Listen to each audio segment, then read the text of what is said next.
Lallan top के political किस्सों के UP addition में आपका स्वागत है। मैं हूं सौरभ द्विवेदी। आज बात उत्तर प्रदेश के कानपुर जिले के गोविंद नगर विधानसभा की। कानपुर वालों को अलग ही फितूर सवार रहता है अपने इलाके की कुछ चीजों को देश नहीं, दुनिया नहीं, एशिया में सबसे बड़ा बताने का।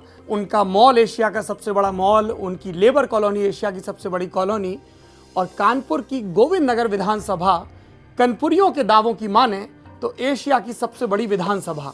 यह किस्सा गोविंद नगर विधानसभा का है। साल था 2002। मैदान में थे बीजेपी की तरफ से बालचंद्र मिश्रा। उनसे पार्टी के कार्यकर्ता भी बहुत नाराज रहा करते थे, लेकिन नारा लगता था बालचंद मजबूरी है, बीजेपी का जीतना जरूरी है। उनके सामने थे कांग्रेस से अजय कपूर, जो पिछले कुछ चुनाव हार चुके थे, युवा थे और मैदान छोड़ने को तैयार नहीं थे। इन दोनों के सामने समाजवादी पार्टी ने उतारा जादूगर को। जी हां, जादूगर जिनका नाम था ओपी शर्मा।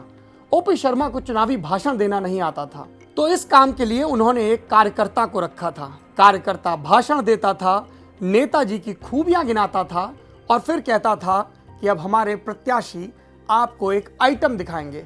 दरअसल ओपी शर्मा जादूगर जहां भी जाते थे, उनके क्षेत्र के लोग उनसे जादू दिखाने की मांग करते थे। और शर्मा जी क्या जादू दिखाते थे?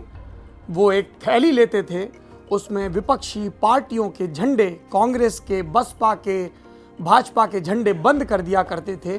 उसके बाद कुछ मंत्र पढ़ते, हवा फूंकते, और जब झोली खुलती तो उसमें समाजवादी पार्टी का झंडा निकलता। भीड़ तालियां पीटने लगती।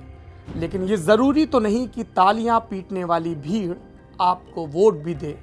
ओपी शर्मा को वोट नहीं मिले अजय कपूर को। बीजेपी का मजबूत किला ध्वस्त हो गया। कांग्रेस के अजय कपूर ने जीत दर्ज की।